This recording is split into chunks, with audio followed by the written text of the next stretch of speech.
Hello! So, hi guys! Ngayon ay nandito kami sa bahay. So, kaming tatlo lang. This little one and the kuya playing on his phone. And kakatapos ko lang manood ng TV. So, mag-upload lang ako today para meron akong ma-upload sa aking YouTube. Ano bang problem? Sobrang irritated niya. Hindi ko alam kung ano yung gusto niyang makuha. Pero, ayan na, naiirita siya. Baka kasi ayaw umandar or what? Diba? Ang instant nung mood niya, bigla na lang siyang naging happy from being annoyed. What's that? Car. Yay!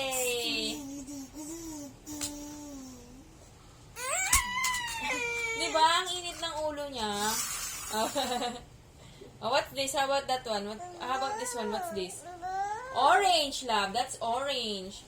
How about this one? What's this? Huh? What's this? George! How about this one? What's this?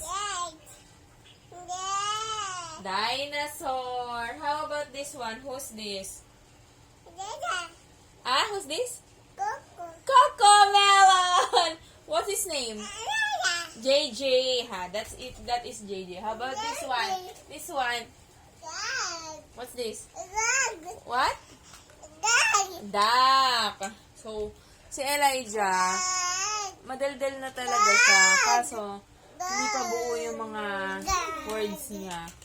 Pero kung nakakaintindi ka ng translation ng mga baby, maiintindihan mo kung ano yung sinasabi niya. So, nakikita ko sa kanya as a mom, since pangalawang anak ko na siya, kasi si Zach ng baby, ganyan din siya yung madaldal, tapos mabilis siyang makarecognize ng mga bagay. So, madali niyang matandaan. Gulat nga ako, alam niya na yung charger eh. Charge daw, charge. Yun, kaya feeling ko matalino din si Elijah parang si Zach, tapos madaldal. Hindi ko alam kung kanino siya nagmana, kung sa akin ba, or sa papa nila, or nag-combination yung ugali namin ni Rojan. Tapos nakuha nilang dalawa na medyo madaldal. Kasi madaldal talaga kaming mag-asawa. Ayun o. What's that, lab? Oh, charge daw. No charge. No charge, okay? Yeah? What? How about your belly button? Can you show me where's your belly button? There. How do you dance belly button? On my belly, on. How about the wheels and the bus? The wheels and the bus go round and round. Round and round. Round and... how about, if you're happy and you know, clap your hands.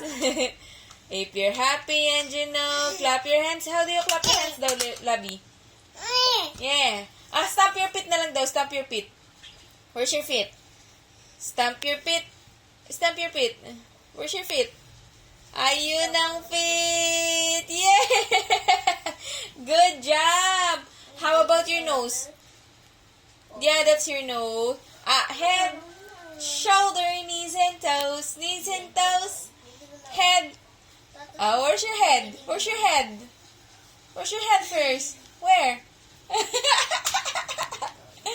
Cutie! Pa-cute. Paano daw yung kikis? Paano daw yung flying kiss? Thank you, love. Kiss mo sila. You say, I love you. Kuya, kiss na, kuya. How do you brush your teeth, love? How do you brush your teeth? Ang galing talaga. How do you... Where's your pupo? Ligo. Sa banyo kasi, pag may pupo siya, maliligo. Meaning, hugasan niya siya ng puwet. How about, where's your diaper? What? Diaper daw. Diaper. So, kung nakikita nyo nandyan yung mga unan sa TV, nilapit ko, nilagyan ko ng harang para hindi siya masyadong malapit sa TV pag nanonood. Kasi, ayan, oo. Pero, mali pala ako kasi, here's your diaper, labo. Here's your diaper! Akala niya nandun sa ilalim. Nilipat ko na. Yeah, that's your diaper. Diba? Ano pa lang siya eh. 1 year, 6 months. Opo, diaper. That's diaper. 1 year, 6 months. Pero yung corrected niya, 1 year, 4 months. Kasi diba preemie baby siya. So, nakikita ko medyo advanced talaga siya. Opo! Pero pag nasa harap siya ng ibang tao, like nasa mga kamag-anak kami, ganun, hindi ganyan siya. So, mas medyo madaldal siya pag kami lang talaga yung kaharap niya. As in kami lang. Or, yung tao yung nandito sa bahay. High five, love. High five. High five. High five. Align, align. Align, align.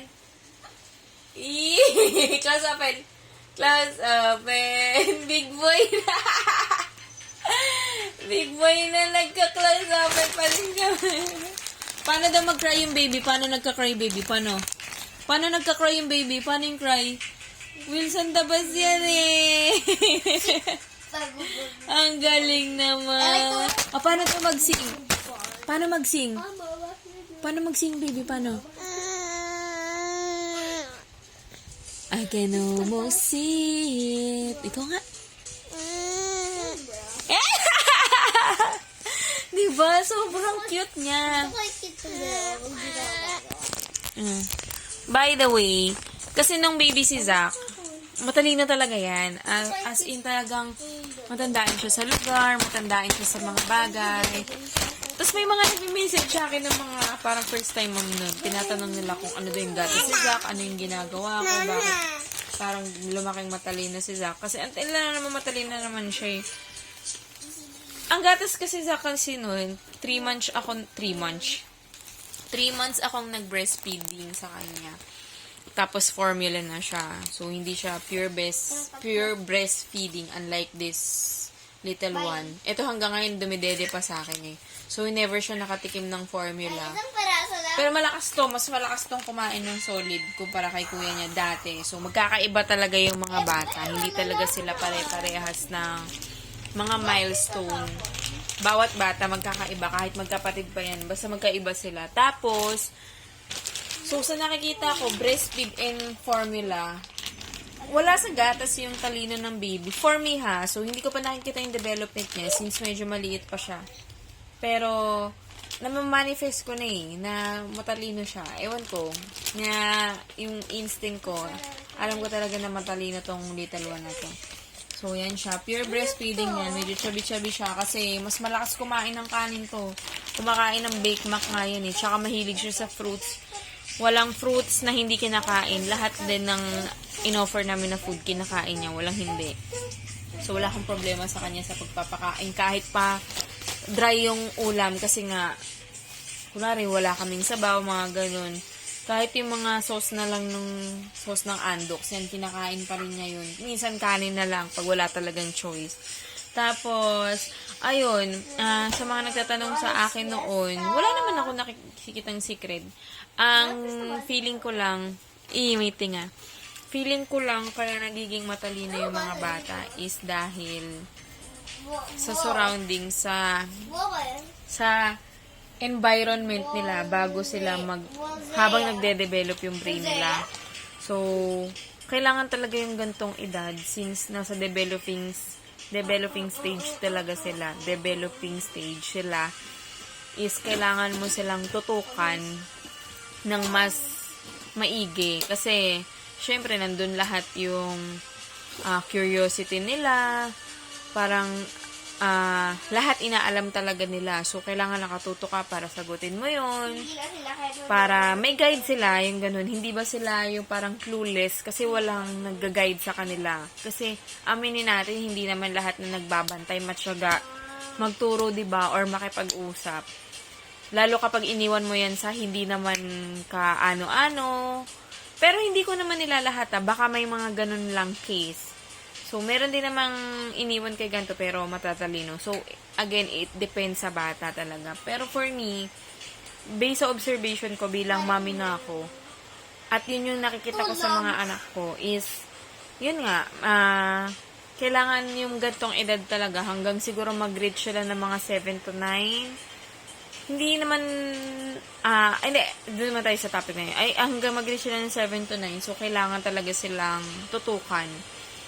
Kasi si Zach, ngayon, medyo mas observant siya eh. Mas lahat tinatanong niya, kahit naririnig lang niya sa usapan namin ng papa niya. Mas matanong siya sa mga bagay. Kahit na, ano yun, ganyan-ganyan. Parang, syempre, bilang guide, bilang guardian, kailangan mo sagutin yun ng tama. And, yung mindset ko na ganun, syempre hindi rin naman siya applicable sa lahat kasi ako full-time housewife ako, full-time mama ko sa kanila. Kaya, siguro yung sinasabi ko hindi rin applicable para sa lahat kasi hindi naman lahat kaya ring mag full-time mom, diba? So, nagtithank you lang din ako sa asawa ko kasi kaya niya mag-provide para sa pamilya namin para mas matutukan ko silang dalawa. And, ayun. So, yun lang. Ayan na sila. Naglalaro na siya. Busy na siya. So, ito, bihirang-bihira lang talaga ito maglaro eh. Hindi pa siya masyadong appreciative ngayon sa mga toys. Mas gusto niya umiikot. Pumupunta kung san-san. Di rin siya masyadong... Nanonood siya ng mga TV pero hindi talaga yung babad. Kung saan nakita niyang bukas yung pinto, yan, tatakas na yan. Tapos, ayun na naman, yung parang mga, observation ko sa kanila. So, that's it. Say bye-bye! Picture muna tayo, kuya. Picture muna tayo. Kuya, picture muna tayong 3. Pang profile lang. Kuya, bilis na. Ellie! Asa si Ellie?